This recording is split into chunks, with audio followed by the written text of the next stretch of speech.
In this segment, I want to dig in a little bit deeper on two types of waves that we've been talking about so far. Waves on a string and sound waves. We're going to spend an entire chapter talking about electromagnetic waves, but we're going to push that down the road just a little bit. So a wave on a string is, represented here. And again, this is a spring, not a string, but it works just the same way, and this is easier to demonstrate in a classroom type setting.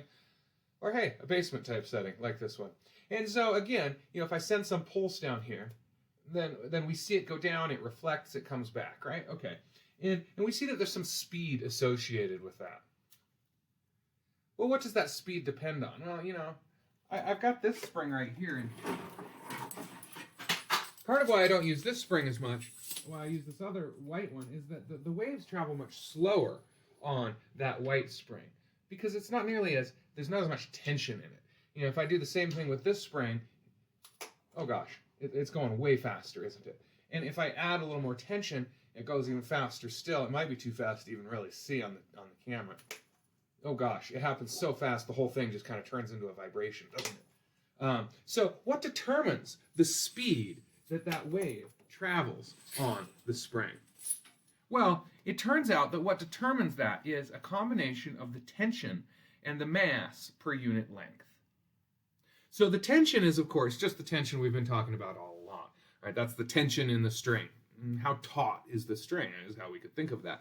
That mu on the bottom, that is the mass per unit length. And if you listen carefully to its description, it's very descriptive, right? It is the mass per unit length. It is how much does a meter of the stuff weigh. And so, this spring I have here, this metal spring that I have here, it's fairly heavy. I could figure out how much 1 meter of this weighs, and that would be its mass per unit length, its mass per meter. We'd measure that in kilograms per meter.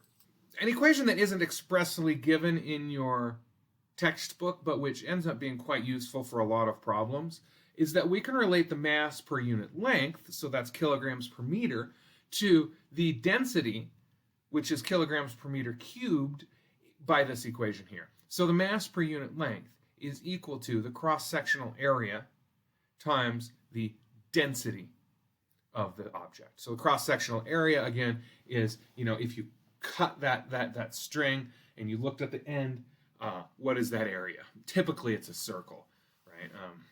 Almost always it's a circle. Strings are generally round. So A is the cross-sectional area. We'll see how to use that in an example that I'm going to do here in just a minute. Okay, so that's what determines the speed of a wave on a string. Sound waves in air are another very important wave that we're going to talk about a whole lot. And the speed of sound in air, I've told you to use this typical value, 343 meters per second, and if I haven't told you otherwise, then that's the value to use. But it turns out that the speed of sound is actually not a constant. It turns out that it depends upon, among other things, the temperature. And we see that in this equation here. So this is the speed of sound in a gas at temperature T. And we see here that an increasing temperature leads to an increasing speed of sound. What else does it depend on? Well, it depends on the mass. And notice we've written this for an individual molecule of gas and for a mole of gas. Remember that R and Kb are both gas constants. R is written for moles of gas, and Kb is appropriate for individual gas particles. So this is the mass of an individual particle, and this is the molar mass of whatever is making up the gas. Now, what's gamma? Gamma is not a symbol that we have introduced in this class. It is in your book. We skipped that section when we went through it. But gamma is a value that's a constant depending on what gas you're talking about. So, and it's related to the heat capacities of gas. In other words, how much energy do you have to add in order to change the temperature of the gas? So it shows up here in sort of a complicated way. But for the sake of this chapter, gamma is simply a number, and you look it up, right? We're going to mostly be talking about the speed of sound in air, in which case gamma is 1.4. Let's remind ourselves what a sound wave is. Here we see this picture of a loudspeaker, and we're not going to go into the tons of detail about exactly how a speaker works, but your speaker basically is a membrane, a piece of paper typically, that can move in and out. And as it moves this way, it pushes a little bit of air that way, and as it moves this way, it pulls the air away. And what this does is it creates pockets of high pressure and low pressure that propagate throughout the room. My vocal cords are doing the same thing. As my vocal cords vibrate, it causes my chest and my face to vibrate. As my face vibrates, it does this business. And as it does so, it creates pockets of high pressure and low pressure, which propagate towards the microphone. Recall that sound is a longitudinal wave. So that means that as the sound wave is going from me to the microphone in my computer, the wave goes in this direction, and each little particle of air in between me and that microphone, mostly nitrogen molecules, but also a lot of oxygen and carbon dioxide and some other things, those molecules are moving back and forth like this, right? In a longitudinal wave, the wave moves in one direction, and the motion of the particles that make up the medium is parallel to that motion.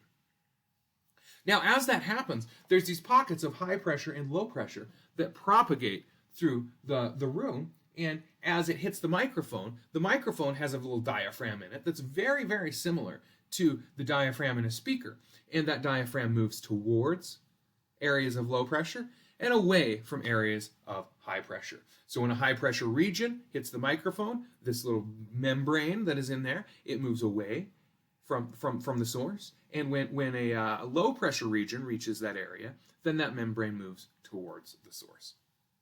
And then there's some sort of electronic magic that turns that into a voltage, and that voltage is then encoded in ones and zeros and recorded on this video. Now, a little bit of terminology. These areas right here where the molecules are bunched up, where there is a high pressure region, we call that a compression. The region here where the molecules are not as compressed, are slightly lower than the pressure of the room, that is an area of rarefaction. And so we would say that here the air is compressed, and here the air is rarefied. So a compression is an area of high density and higher pressure, and a rarefaction is areas of low density and lower pressure. And when I say high pressure and low pressure, I mean as compared to ambient room pressure, right? So I'm sitting here at about 1 atmosphere of pressure, and as I'm speaking, then there are these pockets of air moving towards the microphone where the pressure is slightly greater than 1 atmosphere and slightly less than 1 atmosphere. If I make a very loud sound like this, then the difference between air pressure, the ambient air pressure, 1 atmosphere, and the pressure of the compressed regions becomes greater, right? And if I make a quieter sound like this, then it's because that difference from ambient air pressure is lower. We can think of that pressure difference as being the amplitude of the sound wave. So compression, that's an area of higher pressure. You probably have used that word before. Rarefaction and rarefied, maybe yes, maybe no. I did find one place where they showed up in popular culture, though it's been a while. Once I get you up there, where the air is rarefied. All right, tell us about it, Frank. Okay, here's an example. A particular species of spider spins a web with silk threads of density 1,300 kilograms per meter cubed and diameter 3 micrometers. A typical tension in the radial threads of such a web is 7 millinewtons. If a fly lands in the web, which will reach the spider first, the sound wave or the wave on the web silk? Okay, a lot of words here. How are we going to approach this as a physics problem? It says which will get there first. It's talking about a fly on a spider web. Well, what I think we should do is find out how fast the speed of a wave will be on the spider silk and compare that to the speed of sound in air. Whichever one is faster, well, that will be the first signal that the spider receives. So let's go ahead and calculate what the speed of the wave on the spider silk would be. Well, I got this equation. Tension over mu. Recall that mu is the linear mass density. That is kilograms per meter. Also recall from a previous slide that we can write the linear mass density as the cross-sectional area times the regular old density. It tells us that the diameter of this silk is 3 micrometers. And so we can go ahead and plug in the area of a circle for the cross-sectional area. Okay, now we have an equation. At this point, it's basically plug and chug. Let's plug in our numbers. Okay, so there's my numbers plugged in. Now I need to run my calculator. Okay, so I have run my calculator, and I got V equals 873 meters per second. So this is V on the silk. Recall that V sound is approximately 343 meters per second. And so, which one reaches the spider first? Definitely the wave on the silk string.